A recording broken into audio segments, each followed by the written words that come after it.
नमस्कार, मी प्रसन्न जोशी. आपल्या सगळ्यांचं लक्षवेधीच्या या चर्चेमध्ये स्वागत. एकीकडे नोटाबंदीचे मुद्दे चर्चेला आलेले आहेत, त्याच्यामध्ये रांगा कशा लागलेल्या आहेत, लोकांना त्रास कसा होतोय, पण अशा सगळ्या राष्ट्रव्यापी मुद्द्यामध्ये काही ठिकाणचे असंतोष मात्र दडपले जात आहेत किंवा समोर येत नाहीयेत आणि म्हणून तो आणण्याचा प्रयत्न आहे. आणि हा मुद्दा साधा सुद्धा नाहीये, एका आंतरराष्ट्रीय विमानतळासाठीचा आहे. हा मुद्दा आहे महाराष्ट्रातल्या पुणे जिल्ह्यातल्या पुरंदर तालुक्यामध्ये एक प्रस्तावित आंतरराष्ट्रीय विमानतळ होऊ घातलेलं आहे. छत्रपती संभाजीराजांचं नाव देण्याचं सुद्धा प्रस्तावित आहे. पण या विमानतळाला एकीकडे विकासाची गंगोत्री आणणारा विमानतळ असं म्हणत असतानाच तिथले शेतकरी, स्थानिक भूमिपुत्र मात्र विरोध करतात. त्यांची पण काहीतरी भूमिका आहे. तिथले ज्यांची ही नगर ही सगळी कॉन्स्टिट्युएन्सी आहे, हा मतदारसंघ आहे, ते विजय शिवतरे शिवसेनेचे पुरस्कार करतायत. पण त्याचवेळी शिवसेनेचे खासदार आढळराव त्याला जरासा विरोध करतायत.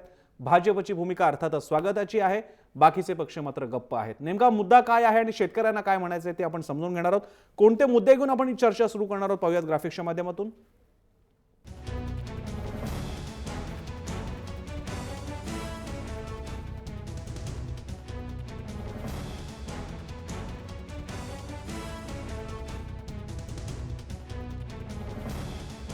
शिवसेनेचे शिवतरे भाजप नेते यावर गप्प काय आहेत? शेतकऱ्यांकडून विरोधक या मुद्द्याचं राजकारण करतायत का? आणि विमानतळ उद्योग क्षेत्र म्हणजेच विकास असतो का? आपण चर्चेला सुरुवात करूयात. आपल्यासोबत मान्यवर आहेत. माझ्यासोबत असतील केशव उपाध्ये, भाजपचे प्रवक्ते, जयदेव गायकवाड पुण्याहून आहेत आपल्यासोबत, राष्ट्रवादी काँग्रेसचे आमदार, संजय बालगुडे महाराष्ट्र प्रदेश काँग्रेसचे सरचिटणीस, बीजी कोळसे पाटील माजी न्यायमूर्ती आहेत आणि आंदोलक सुद्धा आहेत विविध सेस प्रकल्पांच्या विरोधांमध्ये किंवा अशाच प्रकारच्या जमीन ॲक्विजिशनना विरोध त्यांनी वेळोवेळी केलेला आहे. दीपक आपल्यासोबत महादेव कुंभारकर सुद्धा असणार आहेत, आंदोलक शेतकरी जे पुरंदरचे आहेत आणि त्यांचा विरोध आहे.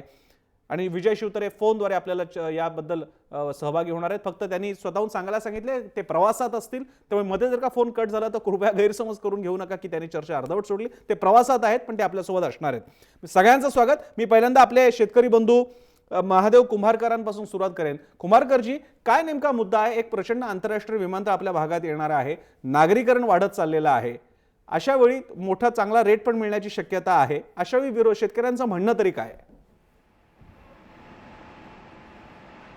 शेतकऱ्यांचं म्हणणं असं आहे, बोला बोला, की हा जर प्रकल्प आमच्या पुरंदरच्या भूमीत झाला गेला हो तर शेतकरी इतका विस्थापित होईल. बरं, शेतकऱ्यांनी आतापर्यंत आईच्या ममतेने सांभाळलेली जमीन हो लालसेपोटी जर गेली बरं, तर त्याच्या भविष्यात त्याच्या मुलाबाळांच्या कुटुंबियावर धुणं भांडी करण्याची वेळ येऊ नये, बरं, याच्यासाठी आमचं आंदोलन आहे. बरं, आणि याच्यासाठी आमचा तो विरोध आहे. बरं. तो आम्ही कायम ठेवणार आहे. बरं. पण कुंभारकरजी, अशा जमिनी घेण्यात येण्याच्या मागे आता मोठ्या प्रमाणात नियम झालेले आहेत. कुंभारकरजी, 2014 पासूनच नियम आहेत. तुम्हाला मार्केट रेटच्या दुप्पट तिपटीने त्याचा परतावा मिळतो, इतरही सोयी सवलती त्याच्यातून तुम्हाला मिळतात. शेतीच्या उत्पन्नाच्या कित्येक पट जास्त हा बेनिफिट असतो असं मानलं जातं. तरी सुद्धा हा विरोध काय? तुम्हाला असं का वाटतं की तुमच्या मुलाबाळांना भांडी धुवावी लागतील? असं का नाही वाटत की मोठा चांगला परतावा मिळेल तुम्हाला? असं विस्थापितांचं आजपर्यंत झालेलं आहे. बरोबर आहे. विस्थापितांच्या वाट्याला जे जिना आलंय बरं, ते डोळ्याने पावत नाही, बरं, अशी परिस्थिती आहे. आणि त्याचा मोबदल्याचा जर विचार केला बरं, तर मोबदला हा कशासाठी असतो? बरं, विकाऊ टाकाऊ वस्तूसाठी असतो, बरं, ज्याच्यावर आपण ममतेनं प्रेम करतो, बरोबर आहे, ज्याच्या अंगा खांद्यावर खेळतो, ज्या मातृभूमीने आम्हाला लहानाचं मोठं केलं, हो, ती आता आम्हाला केवळ विकासाच्या नावाखाली, बरं, काय विकासाच्या नावाखाली आम्हाला ती गमवायची नाही, असा आमचा पुरंदरवासियांचा आणि विस्थापितांचा एक आवाज आहे, जबरदस्त विचार आहे. आणि त्या विचारापासून आम्ही कधीही दूर जाणार नाही. ठीक आहे. कुंभारकरांनी फार अगदी मजबूत सुरुवात करून दिलेली आहे चर्चेची आणि तोच सूर पकडून मी पुढे जाणार आहे. मी सगळ्यात शेवटी केशव उपाध्यांकडे मुद्दामून शेवटी येणार आहे, जेणेकरून त्यांना सगळ्यांचे मुद्दे कळावेत. मी जयदेव गायकवाडांकडे जातोय. जयदेव गायकवाडजी, राष्ट्रवादी काँग्रेसची याबद्दलची भूमिका काय आहे? कारण चाकणच्या विमानतळाची चर्चा आपल्याच काळात झाली होती, त्यामुळे चाकण असो का पुरंदर असो, जमीन ॲक्वायर करून विमानतळ होणार हे एक गृहीतकच आहे. अशावेळी आता तुमचा पक्ष काय भूमिका घेतोय? नाही प्रसन्नजी, मला या संदर्भात खरं म्हणजे हेच आश्चर्य वाटतंय की एक तर चाकणच्या म्हणजे याच प्रकल्पाबद्दल, विमानतळाबद्दल चाकणची चर्चा गेली 4-6 वर्षापेक्षाही जास्त चालू होती. त्याचे सर्वे चालू होते, त्याच्याबद्दलचे आराखड्यापासून तर सर्व गोष्टींची चर्चा. आता चाकणकडच्या लोकांनी किंवा खेड तालुक्यातल्या लोकांनी विरोध केल्यानंतर मग लगे इकडे तुम्ही शिफ्ट झाला, तर ही काय, मला असं वाटतं की हे योग्य नाही. म्हणजे प्रशासनाने म्हणा किंवा जे एअरपोर्ट अथॉरिटीज आहेत त्यांनी खऱ्या अर्थाने या पुण्याच्या आसपास त्यांना एअरपोर्ट करायचं असेल तर त्याबाबतची चर्चा प्रथमपासून किंवा त्याच्याबद्दलची भूमिका घेताना कुठे एअरपोर्ट केला तर तो चांगला होऊ शकतो किंवा तो सर्व तऱ्हेने त्यांना योग्य असू शकतो याची पहिल्यापासून चर्चा करायला पाहिजे. खेडच्या लोकांनी विरोध केला म्हणून सासवडला शिफ्ट व्हायचं अशा प्रकारे, आणि मग सासवडच्या लोकांनी विरोध केला नंतर मग ते अजून प्रलंबित करायचं. तर अशा प्रकारची भूमिका मुळात मला शासनाची भूमिका मला योग्य वाटत नाही. मला दुसरं असं म्हणायचं आहे की खरं म्हणजे आपल्याला कल्पना आहे की कुठल्याही डेव्हलपमेंट होताना, ह्या डेव्हलपमेंट करताना कुणाच्या तरी त्यागावर काही लोकांना बळी देऊन, आता कुंभारकरांनी जे सांगितलं त्यांच्या भावनेशी मी सहमत आहे. ही जी शेतकऱ्याची जी भावना आहे की जमीन ही त्याची जी म्हणजे आईच्या जास्त महत्व जमिनीला आहे, आणि ही जमीन ती आई असते. अशी जमीन सोडताना किंवा त्यांना विस्थापित होताना मला असं वाटतं की या गोष्टीचा आपण खऱ्या अर्थाने मानवी अंतःकरणाने विचार करण्याची गरज आहे, आणि ते कधी होत नाही. आणि मग आपण पाहतो की आज खडकवासल्यामध्ये विस्थापित झालेल्या लोकांचा प्रश्न बाबाडा अजूनही लढवताना दिसतात, आणि म्हणून लोकांच्या मध्ये संशय आणि त्याच्याबद्दल विरोध होण्याचं कारणच ते आहे की पूर्वीचे प्रकल्प तुम्ही राबवले ते योग्य पद्धतीने राबवले नाहीत, आणि म्हणून लोकांना त्याच्याबद्दल शंका येते की आम्ही देखील विस्थापित झाल्यानंतर आम्ही देखील अशा प्रकारे आमचं आयुष्य जर जीवन विस्कळीत होणार असेल तर त्याला विरोध लोक करतायत. तर अशा प्रकारे या सर्व गोष्टींचा विचार केला पाहिजे असं मला स्वतःला सुरुवातीला सांगावंसं वाटतं. ठीक आहे, मी काँग्रेसचे संजय बालगुडे सुद्धा आहेत. संजय बालगुडेजी, काँग्रेस राष्ट्रवादी काय तुमच्याही काळामध्ये प्रकल्प आले होते, शेवटी जमीन शासनाला घ्यावीच लागते. पुण्यासारख्या भागाला अजूनही लष्करी विमानतळाचा वापर करावा लागतो, अशा वेळी एका नागरी आंतरराष्ट्रीय विमानतळाची गरज आहे, हे कोणीच नाकारणार नाही. तुमच्याही काळात प्रयत्न झाले होते, मग आता जो विरोध होतोय तो केवळ विरोधाला विरोध आहे का काही शेतकऱ्यांची बाजू घ्यायची आहे म्हणून विरोध आहे?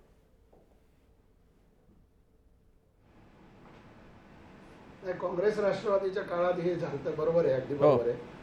परंतु या गोष्टीमध्ये एक फरक आहे. आता आणि काँग्रेस राष्ट्रवादीच्या काळात तेव्हा आम्ही शेतकऱ्यांचा भावनेचा बळी देऊन या पद्धतीचे प्रकल्प राबवणं हे काँग्रेस राष्ट्रवादीने कधीच केलं नाही, किमान काँग्रेसने तर कधीच केलं नाही. तुम्ही जो मुद्दा उपस्थित केला आता की आमच्या शेतकऱ्यांशी बोलताना की तुम्हाला तिप्पट भाव मिळणार आहे, आज पुरंदरमध्ये आपण पाहिलं की एखाद्या खेड्यामध्ये जर तुम्ही गेला, कारण तिथं आमची जमीन आहे पलीकडे, तर त्या ठिकाणी जमिनीचा आजचा जो भाव आहे साधारण तुम्ही एक धरा की 1 लाख रुपये गुंठा आहे.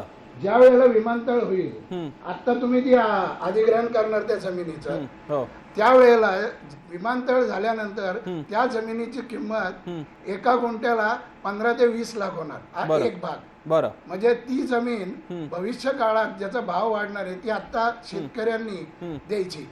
दुसरा मुद्दा असा आहे की तिथं शेतकऱ्यांना प्रचंड मोठ्या प्रमाणावर विस्थापित व्हावं लागणार आहे. 10 ते 15 हजार शेतकरी दर आठवड्याला येऊन निदर्शनं करतायत, कलेक्टरला निवेदन सादर करतायत. हे सगळं करत असताना तिथल्या लोकप्रतिनिधी एकदा त्या ठिकाणी आले की जे आता राज्य मंत्रिमंडळात मंत्री आहेत, आणि त्यांनी सांगितलं की मी तुमच्या बरोबर आहे. परंतु बाहेर आल्यानंतर त्यांनी सांगितलं की नाही, मी या प्रकल्पाच्या बाजूने आहे. आणि शेवटी विकास म्हणजे तरी काय, मला तुम्ही सांगा, आमच्या हिंजवडीच्या शेजारी मान तालुक्यातल्या शेतकऱ्यांनी आंदोलन केलं, आमचं सरकार होतं, आम्ही शेतकऱ्यांच्या भावनेला महत्व दिलं, कारण शेवटी जमीन ही आई असती, आणि त्यांनी या जमिनीवर त्यांच्या पिढ्या पोसल्या जात आहेत. आम्ही ताबडतोब त्या ठिकाणी त्या आंदोलनांची भावना लक्षात घेऊन तिथल्या जमीन अधिग्रहण करण्याचं आम्ही बंद केलं.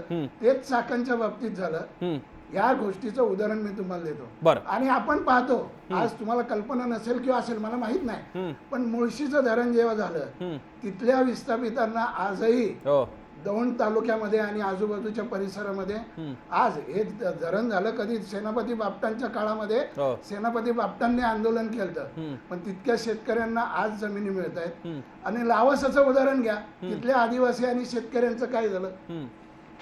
हो ठीक आहे. मी आता उपाध्यांकडे जातो.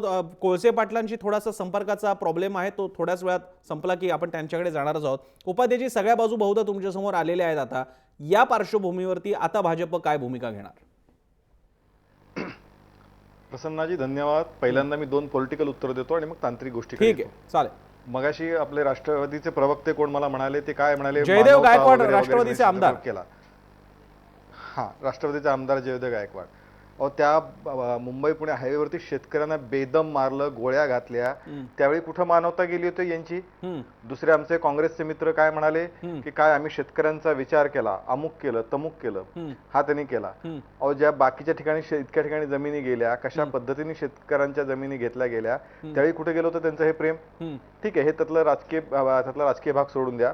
मुळात मुद्दा प्रसन्न असा आहे की पुणे ज्या पद्धतीने पुणे वाढतंय, पुण्याचं आता एकतर औद्योगिक हब झालंय, एज्युकेशन हब झालंय, IT हब आहे आणि वेगळ्या पद्धतीने पुणे शहर वाढतंय. आणि त्यातनं आता पुण्याला 24 तास असा नागरी विमानतळ नाही, जो आहे तो लष्कराचं महत्वाचं स्थळ आहे, तळ आहे तो आत्ताचं विमानतळ आहे. आणि त्यामुळे त्यांच्या सोयीने आता विमानं स्वाभाविकपणे आपल्याला बाकीच्या विमानं चालवावी लागतात. आंतरराष्ट्रीय विमानं आता काही सुरू झालीत, पण त्यालाही मर्यादा आहेत.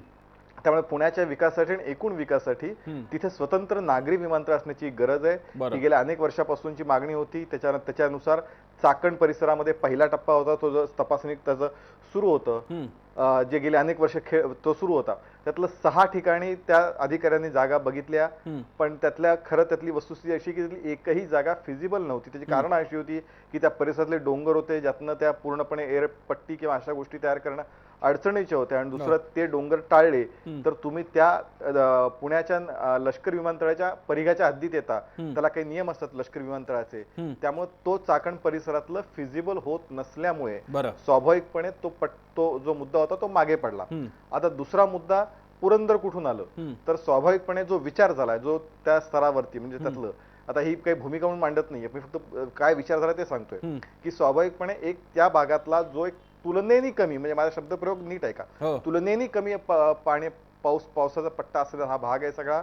इथे जिरायती मोठ्या प्रमाणात आहे आणि ज्या ठिकाणी गायरान मोठ्या प्रमाणात आहे, अशा ठिकाणचं आता फक्त पाहणी झालीये. हे फिजिबल आहे की नाही बघितलं गेलं.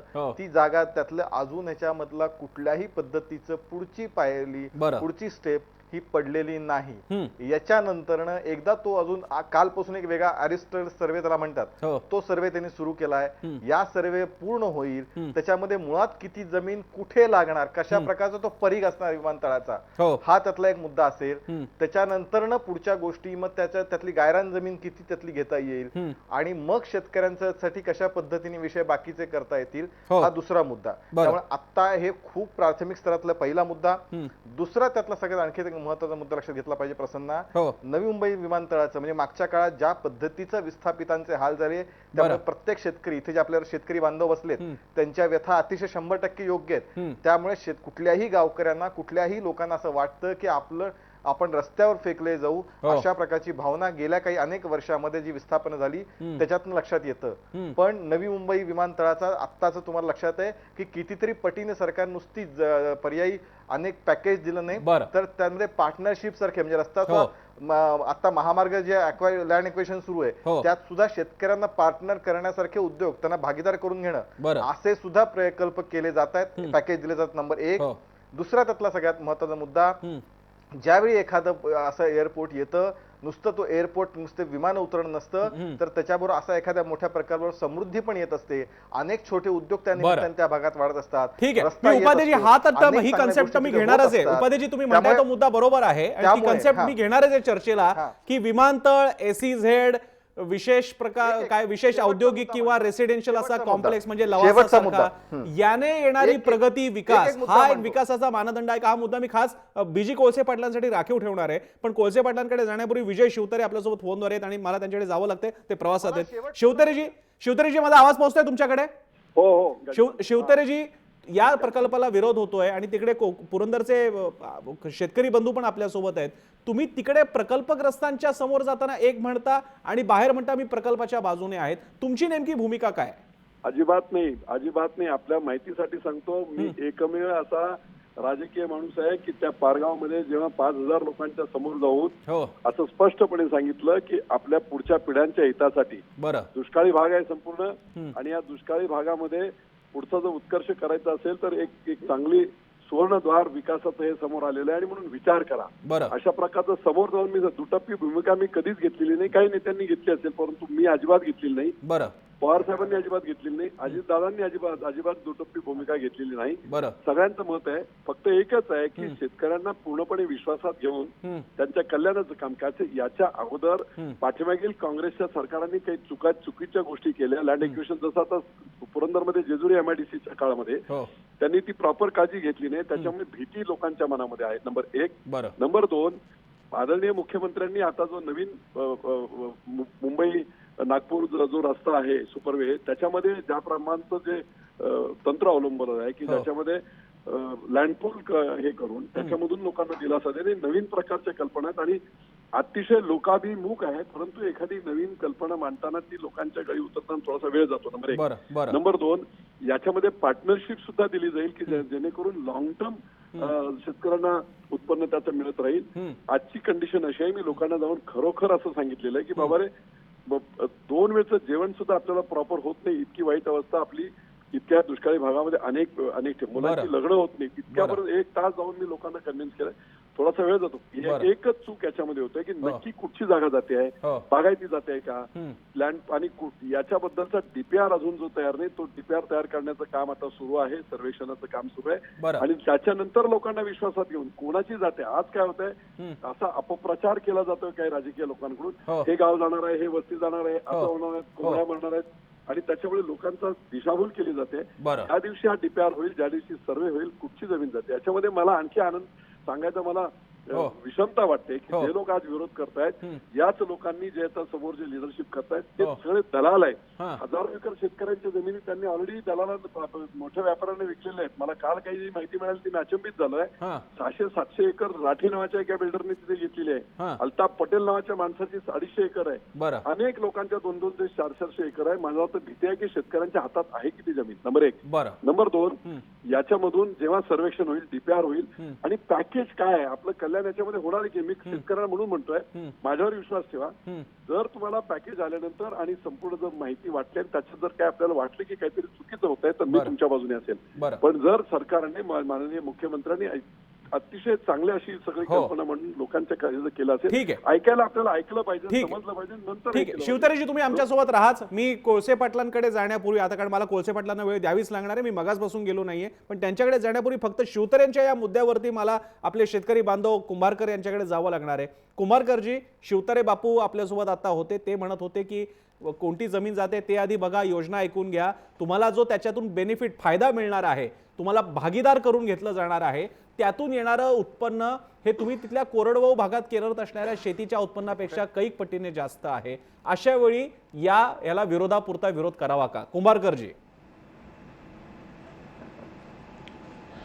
आता तसं पाहिलं तर आतापर्यंत आपण ज्या विस्थापांच्या हाल अवस्था पाहतो त्याचा जर विचार केला तर विस्थापितांना शब्द आणि आश्वासन याच्या पलीकडे काय पदरात पडलेलं नाही. आणि आता पुरंदर तालुक्यातली जी शेती आहे, पुरंदरच्या मध्यातली पारगाव आणि पंचकृषीतली, तर तिथं पुरंदर उपसाचं कायमस्वरूपी पाणी आलेलं आहे. पुन्हा बापूंच्या प्रयत्नाने गुंजवणी धरणाच्या पाण्याचा सुद्धा पाठपुरावा चाललेला आहे. म्हणजे पुरंदरची शेती आता बकास अनुत्पादित किंवा खेडवळ राहिलेली नाही. तिच्यात आता तुम्ही प्रत्यक्षदर्शी गेला तर डाळिंबाच्या बाग आहेत, अंजिराच्या बाग आहेत, पेरू सीताफळांच्या बाग आहेत. आता थोडस शेतकऱ्यांचं वातावरण चांगल्या पद्धतीनं बदललेलं बरं. आहे आणि शेतकऱ्याला आता आपली जमीन काढून घेताना बरं, थोडं दुःख होणं साहजिक आहे. ठीक आहे, तुम्ही असं राहा मला कुमारकरजी, मी तुमच्याकडे आणि येतोच. मग तुमची ही बाजू मला शेतकरी समजून आता- घ्यायची होती. कुमारकरजी, हा मुद्दा महत्वाचा आहे तुमचा, पण मला त्याच्याबद्दल काही थोडे आणखी प्रश्न मला विचारायचे आहेत की ही विशिष्ट जमिनीबद्दल तुमचं काय म्हणणं आहे जी घेण्याचा प्रयत्न होतोय. मला कोळसे पाटलांकडे जायचं आहे, पण त्यापूर्वी पुन्हा एकदा मी केशव उपाध्यांकडे जातो. केशव उपाध्येजी, तिकडचे शेतकरी म्हणतात आमची ही पिकाऊ जमीन आहे, ही आता कोरडवाहू राहिलेली नाहीये. मला विचारायचं आहे की आपण त्यांना ऑप्शन काय देतोय? काँग्रेसने जो मुद्दा आणला होता त्यावेळी जमीन ॲक्विजिशन संदर्भातल्या ज्या त्यांना बेनिफिट दिल्या होत्या त्या बऱ्यापैकी अमेंड भाजपनं केलेल्या आहेत. आणि या शेतकरी बांधवांची भीती आहे उपाध्येजी की विस्थापितांचा इतिहास महाराष्ट्रातला पाहता आम्ही या सरकारवर विश्वास ठेवायचा कसा? 100% तुमचा मुद्दा प्रसन्न मान्य आहे की ज्या पद्धतीत झालं, मगाशी आमचे काँग्रेसचे प्रवक्ते सुद्धा असं म्हणाले की आम्ही असं केलं नाही. रायगडमध्ये ज्यावेळी कशा पद्धतीने जमिनी घेतल्या ताब्यात, थोडासा इतिहास फार जुना नाही येतो, पण ठीक आहे, आज त्या विषयात मला जायचं नाही. पण तो इतिहास बदलण्याचं काम आम्ही केलं. नवी मुंबईचा विमानतळाला अशाच प्रकारचा, तुमच्या लक्षात असेल आपण त्यावेळी चर्चा पण केल्यात, नवी मुंबईच्या विमानतळाच्या जमीन अधिग्रहणाच्या वेळी अशाच प्रकारे मोठ्या प्रमाणामध्ये शेतकऱ्यांचा सुरुवातीला खूप मोठा विरोध होता तिथल्या लोकांचा, जमीन मालकांचा. पण यानंतरनं सरकार त्यांच्यावर बसलं, हे सरकार बसलं, त्यांच्याशी चर्चा केली, त्यांच्या मनाप्रमाणे त्यांना केवळ भागीदारच करून घेतलं नाही, तर तशी जमिनीची किंमत सुद्धा दिली. आणि त्याच्यानंतरनं ते जमीन अधिग्रहण सुरळीत झालं. ज्यांनी सुरुवातीला पूर्णपणे बंदी केली होती पैसे घ्यायला, नुकसान भरपाई घेण्यासाठी जे पूर्णपणे विरोधात होते, त्याच्यानंतर मोठ्या प्रमाणात लोकांनी ती नुकसान भरपाई घ्यायला सुरुवात केली. ते लँड ॲक्विजिशन झालं नवी मुंबईचं. म्हणून मागचा इतिहास जितका वाईट आहे तितकंच या सरकारची नियत चांगली आहे. हे सगळ्यात महत्वाचा पहिला मुद्दा. दुसरा मुद्दा शेवटचा मुद्दा प्रसन्न बोलतो की जे घडलं आता, जे सुरू आहे ते आता खूप प्राथमिक अवस्थेत आहे. या सगळ्या शेतकऱ्यांशी चर्चा करून त्यांना विश्वासात घेऊन, मुळात गायरान जमीन किती जाते, बाकीची किती जाईल, हे सगळं चर्चा करून विश्वासात घेतल्यानंतरच पुढची चर्चा पॅकेज बाकीच्या मुद्द्यापर्यंत येईल. तोपर्यंत शेतकऱ्यांची विश्वास घेतल्याशिवाय ह्याच्यात कोणताही निर्णय सरकार करणार नाही, एवढं ठामपणे मी सांगतो. मी आता कोळसे पाटलांकडे जातो आणि कोळसे पाटलांना मी वेळ पण देणार आहे. कोळसे पाटीलजी, माफ करा, मी मगासपासून येऊ शकलो नाही, पण काही मुद्दे मला तसे घ्यावेच लागणार होते. मी कोळसे पाटलांकडे आता जातोय. कोळसे पाटीलजी, आतापर्यंत तुम्ही सुद्धा विस्थापितांचे लढे तुम्ही दिलेले आहेत. पुरंदरच्या बाबतीतल्या या सगळ्या प्रकरणाकडे तुम्ही कसं पाहता? कोळसे पाटलांशी आपला अजूनही संपर्क होत नाहीये, हरकत नाही. मी राष्ट्रवादीच्या जयदेव गायकवाडांकडे परत एकदा जातो. जयदेव गायकवाडजी, नुकताच जो शरद पवार आणि पंतप्रधान एकत्र येण्याचा योग आला, त्याच्या बाबतीतल्या चर्चा कशा आहेत की 3 मुद्द्यांच्या बाबतीत शरद पवार साहेबांनी पंतप्रधानांबरोबर दिसणं याला एक अर्थ मिळतोय. त्यातला एक बाब म्हणजे केंद्रातला हाल हवाल पाहता पवार साहेबांसारखा एक अतिशय महत्वाचा व्यक्ती की ज्यांच्या सगळ्या पक्षांशी संबंध आहेत ती आपल्यासोबत असावी. 2, महाराष्ट्रामध्ये काही राजकीय उलथापालथ झाली तर त्या ठिकाणी असावी. आणि तिसरा मुद्दा ज्याला जास्त महत्व आहे ते म्हणजे पुरंदर सारख्या आंतरराष्ट्रीय विमानतळासाठीचा जो इश्यू चाललेला आहे त्या बाबतीत या जिल्ह्यातलं सगळ्यात मोठं राजकारणी घराणं असणाऱ्या पवारांकडनं कोणताही विरोध होऊ नये. या बाबतीत आम्हाला भूमिका स्पष्ट करा. तुमची एकीकडे भूमिका अशी असताना राष्ट्रवादी काँग्रेस, अजितदादा किंवा पवार साहेब या बाबतीत काही फारसं बोलत नाहीयेत. नाही, मला असं वाटतं आपण जे काही बोला जयदेव गायकवाडजी बोला. जी मतं व्यक्त करतायत आणि जे अंदाज आपण जे काही मतं व्यक्त करतायत त्या कालच्या मीटिंगबद्दल किंवा अंदाज व्यक्त करतायत, हे सर्व तार्किक आहेत किंवा राजकीय तुमच्या विचारांचा तो भाग आहे. कालची जी चर्चा होती माझ्या दृष्टीने, मी जो काही विचार करतो तो मला असं वाटतं शेतकऱ्यांचा जो प्रश्न आहे, विशेषतः ऊस पिकवणाऱ्या शेतकऱ्यांचा, साखर कारखान्यांचा हा जो प्रश्न आहे किंवा त्याच्याशी संबंधित ते प्रश्न होते आणि त्याच्यावर त्यांनी चर्चा झालेली आहे. आता त्याच्या मागचं राजकारण काय आहे, त्याच्यामुळे काय, या गोष्टीबद्दल मी त्याच्यामध्ये जाणार नाही. मधल्या काळामध्ये आता हे कोण उपाध्याय काय ते बोलले किंवा शिवतरे बोलले की पुरंदरच्या लोकांनी जो विरोध केला त्याच्या मागे राजकीय शक्ती आहेत काहीतरी. तर म्हणजे तुम्ही पुरंदरच्या ज्या आंदोलन करणाऱ्या लोकांच्यावर अन्याय करता असं मला वाटतं. म्हणजे जणू काही पुरंदरच्या त्या लोकांनी जे काही गायकवाडजी, तुम्ही बाकीचं सोडा ना, मला राष्ट्रवादीची भूमिका तर सांगा. गायकवाडजी, मला राष्ट्रवादीची भूमिका सांगा. अजितदादा शांत काय आहेत? पवार साहेब याविषयी कोणताही वेगळा काही भूमिका का मांडत नाहीये? नाही, अजितदादांची किंवा राष्ट्रवादीची, पवार साहेबांची भूमिका ही डेव्हलपमेंटच्याच बाजूची असणार आहे. कारण जनतेचा सर्वांकष अशा विकासाच्या प्रश्नावर त्यांची कधी ठीक आहे, चालेल. प्रतिगामी गायकवाडजी, भूमिका मला नसते. एवढाच मुद्दा हवा होता. त्याबद्दल मी येतो मला- सविस्तर तुमच्याकडे परत एकदा येतो. मी आता बीजी कोळसे पाटलांकडे जातोय, कारण मगाचपासून मी त्यांच्याकडे गेलो नाही. बीजी कोळसे पाटीलजी, तुम्ही बाकीच्यांची चर्चा तर ऐकलेलीच आहे, आणि जोडीला आता जयदेव गायकवाड म्हणाले ते फार महत्वाचं आहे. काँग्रेस, राष्ट्रवादी काँग्रेसची भूमिका डेव्हलपमेंटच्या बाजूने आहे. आपल्याला आठवत असेल बीजी कोळसे पाटीलजी, माणच्या शेतजमिनीच्या संदर्भात सुद्धा तेव्हा तिकडे ग्रीन बेल्ट आपण टाकूयात अशी भूमिका शरद पवारांनी घेतली होती. ते आंदोलन त्यावेळी तुम्हीच लढला होता, तुम्ही आणि मेधा पाटकर होत्या. या सगळ्या कॉन्टेक्स्टसह पुरंदरच्या आंदोलनाकडे तुम्ही कसं पाहता?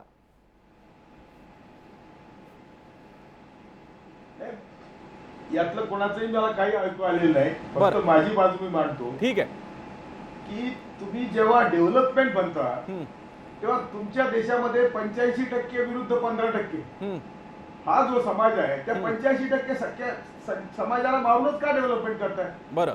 तुम्ही अन्न, वस्त्र, निवारा, आरोग्य आणि शिक्षण या प्रश्नावर राजकारण का होत नाही? हम्म, आता अगदी बुद्धापासून विवेकानंदापासून सर्वांनी सांगितलं की स्वतंत्र विचाराची पिढी निर्माण केल्याशिवाय विकास होत नाही. हम्म, हा जो तुमचा विकास आहे, मोठी मोठी विमानं, मोठी मोठी विमानतळं, हम्म, किंवा आता बुलेट ट्रेन, हम्म, किंवा आता काय विकासाबद्दल आता बोलण्यात अर्थच नाही, खूप चाललंय, हवेत हवेत हवेत चाललंय सगळं. हां, ह्या विकास करताना आम्ही देशात जगात भुकेले म्हणून पहिला नंबर आमचा, हम्म. कुपोषित म्हणून आमचा पहिला नंबर. हम्म. म्हणजे आम्ही सगळ्या बाबतीत, मानवतेच्या बाबतीत मागे आहोत. हम्म. आणि असा तुम्ही आता यांची जमिनीची मी स्वतः बघितलंय, हां. मी काय त्या आंदोलनात गेलो नाही, पण त्यांना मी सांगितलंय आंदोलन कसं करायचं. हम्म. फक्त हजारो महिला उभ्या करा, म्हटलं बघू काय होतंय. बरं. शिवतरे आमचे मित्र आहेत, हम्म. ते म्हणतील असं काय करता, पण आता तुम्ही एक विचार करा हम्म. की यांचे 1.5 लाख रुपये एकरी उत्पन्न आहे, हम्म, आणि त्यांनी पाणी 25-25 लाख रुपये खर्च करून, कर्ज काढून उत्पन्न शेती केलेली आहे. हो. त्या शेतीमध्ये ते जीव होत आहे. त्यांनी सांगितलं आता आमची आई आहे ती, हम्म,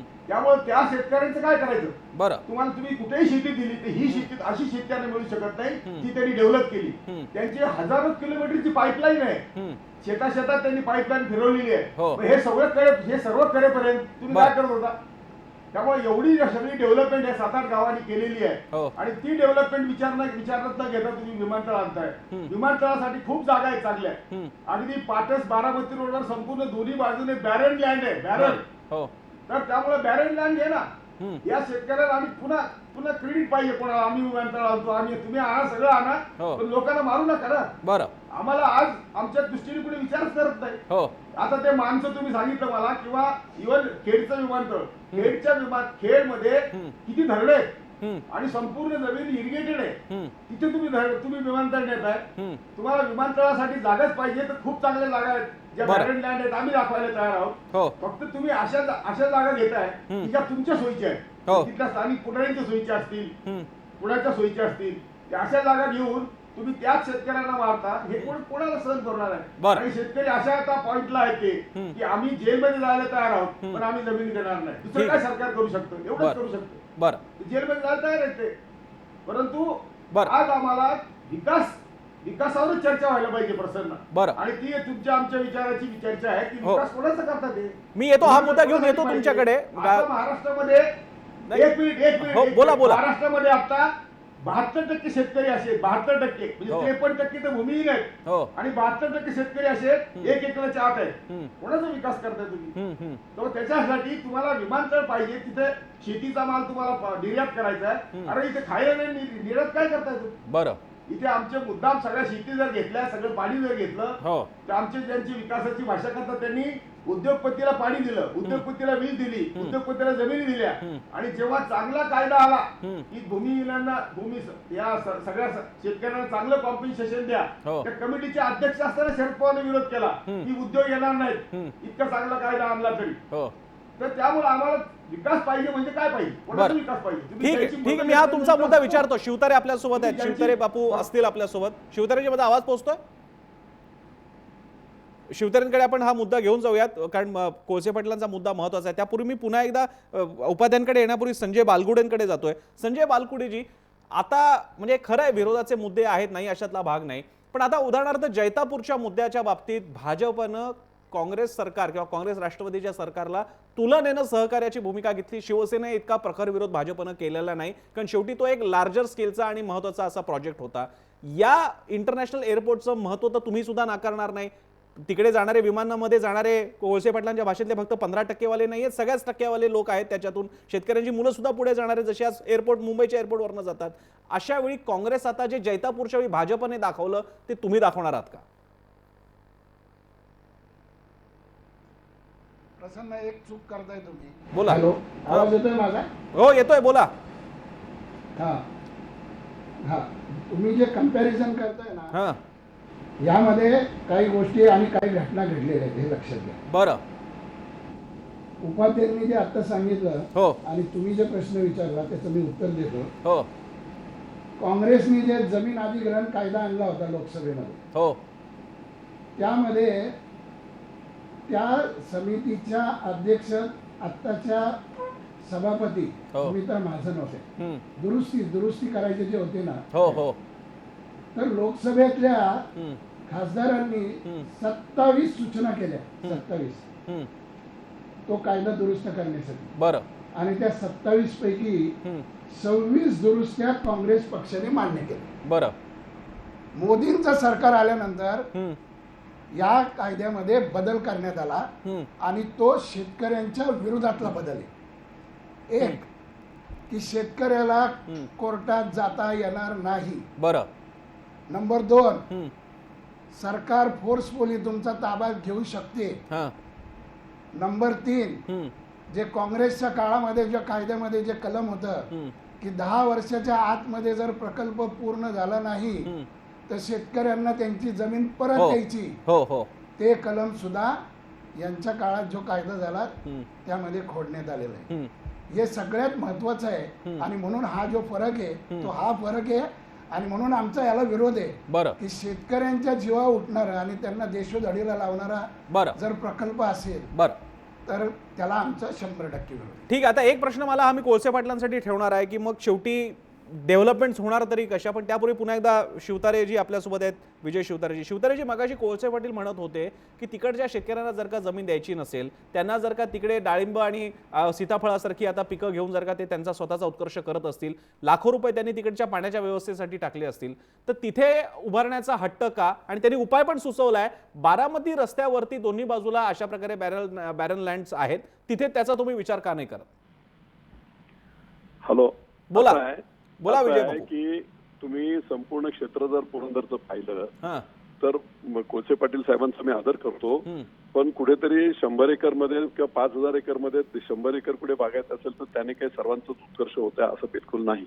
नंबर 1. नंबर 2, काल सुद्धा आंदोलन आपण पाहत असाल तर त्या आंदोलनाच्या वेळी जी जागा होती जिथे आंदोलन चालू होती ती जागाच कम्प्लीट बॅरन. एक निश्चित आहे की बागायती जमीन जिथे पुरंदरची जात असेल तिथे निश्चितपणे थोडंसं इकडे तिकडे सरकून घ्या, त्या जमिनी न जाऊन देण्याचा माझा स्वतःचा प्रयत्न आहे. बरं.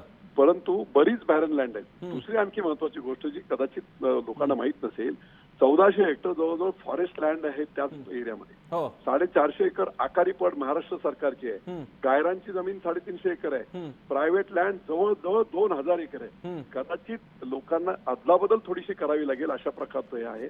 निश्चितपणे त्याच्यातून सामंजस्याने मार्ग निघेल. आपल्या माहितीसाठी सांगतो, हा प्रकल्प किती योग्य आहे हे अख्खा पुरंदर तालुका जाणतोय. दुष्काळी भाग आमचा आहे, आम्हाला आलेली ही चांगली संधी आहे. बऱ्याच गावातील लोकांनी ठराव केले. वाघापूर त्याच्या बाजूचं गाव, वाघापूरच्या लोकांनी कलेक्टरला पत्र दिले आहेत, मला पत्र दिले आहेत की जर तिथले पारगावचे शेतकरी शेतीच करू इच्छित असतील तर निश्चितपणे तिथली जमीन आम्हाला द्या. आमची बागायती तितक्या त्याच्यापेक्षा सरच चांगली जमीन आम्ही त्यांना द्यायला तयार आहोत. मला काल पारगाव मधील एका सदग्रस्ताने असं सांगितलं की मला कळत नाही बापू, आम्ही जमीन नाही द्यायचं म्हणतो, पण माझा खंडाळ्यामध्ये असणारा जो माझा नातेवाईक आहे तो म्हणतो कुठे 2-4 एकर जमीन मिळत असेल तर मला घेऊन द्या.